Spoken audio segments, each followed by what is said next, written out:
Set, go. Cedar Falls is in the midst of training 10 public safety officers to Firefighter 1 certification levels. These national standards are set by the National Fire Protection Association. Cedar Falls Fire Captain Rob Inouye leads the class. The material that our guys go through is to meet those standards, and they're just a beginning level with an understanding of how fires operate, the tactics involved to safely extinguish, and how to work as a team in that dangerous environment. Today we have new public safety officers down here going through their Firefighter 1 training. They have a 44-page manual that they check off skills, and they're doing a bunch of those skills down here today with fire department personnel, just trying to get them comfortable in different areas. Public safety officers must put on all their personal protective equipment within 60 seconds. Then they must connect to their self-contained breathing apparatus within an additional 60 seconds. I mean, it's kind of the basis of every firefighter. You got to be able to know how to put your gear on, so that's what we're learning right now. We just put on our PPE. We need to do that fast in order to get the trucks rolling. Another training simulation requires all trainees to successfully crawl through a confined space and maneuver through a small opening. So we're kind of simulating either a confined space if we're going up into an attic to find a fire, or if we're going and happen to get collapsed on, something falls on us. There's wires, there's cable wires in every house now. We get in our full gear, and then we have to get through without getting tangled. We kind of use this swim move technique to get our stuff off of our packs.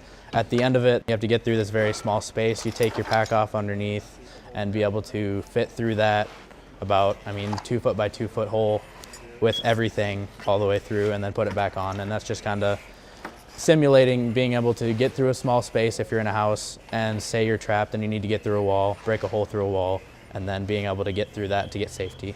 In a house fire, it's preparing you how to breathe, how to react when you're in a confined space. It's hard, it's stressful, so it kind of prepares you, for what to expect. It's really important. We do keep the masks on always, and there's a way we can take it off where our hose is connected to the breathing mask and connected to the tank, so we're still breathing air, but you have to be very careful about overextending it or popping it off, because in a fire situation that can be very dangerous and could be lethal. Public Safety Officer Hoffa also got first-hand experience inspecting the tools of the fire truck and handling the hydraulic spreader, which is often used in vehicle accidents. They're heavy pieces of equipment ran by hydraulics, but they're really what we need in an event that someone's trapped. Firefighters and public safety officers get further hands-on experience with these tools later in the training process, just as these PSOs learned recently at a vehicle extrication training. Captain Rob Inouye checks off the new recruits on skills they've learned in the Firefighter 1 training process. This gives public safety officers an opportunity to learn from a seasoned veteran who has experienced many different scenarios in his 2.5 decades of service. Captain Inouye remembers when he started with Cedar Falls Fire Rescue in 1994, going through a similar training. When I look back on my career, 24.5 years ago when I first started, I had a high regard for the firefighters that had gone before me. They imparted a lot of wisdom.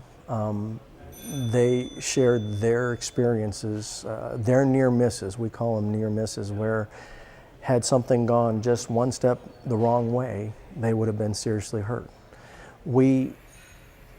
I learned a lot from the firefighters that came before me. One of the things as an instructor for the new firefighters is to impart that importance of safe fireground operations. And having been through experiences where you have almost had those near misses, you realize the importance of that experience and taking from the wisdom of the guys before me, the guys around me, so I can pass it on to those that are coming behind me. After completion of the Firefighter 1 training, the public safety officers passed a required skills test that was signed off by the Iowa State Fire Service Training Bureau at Iowa State University. So the training doesn't stop here. There will be continuing training every month.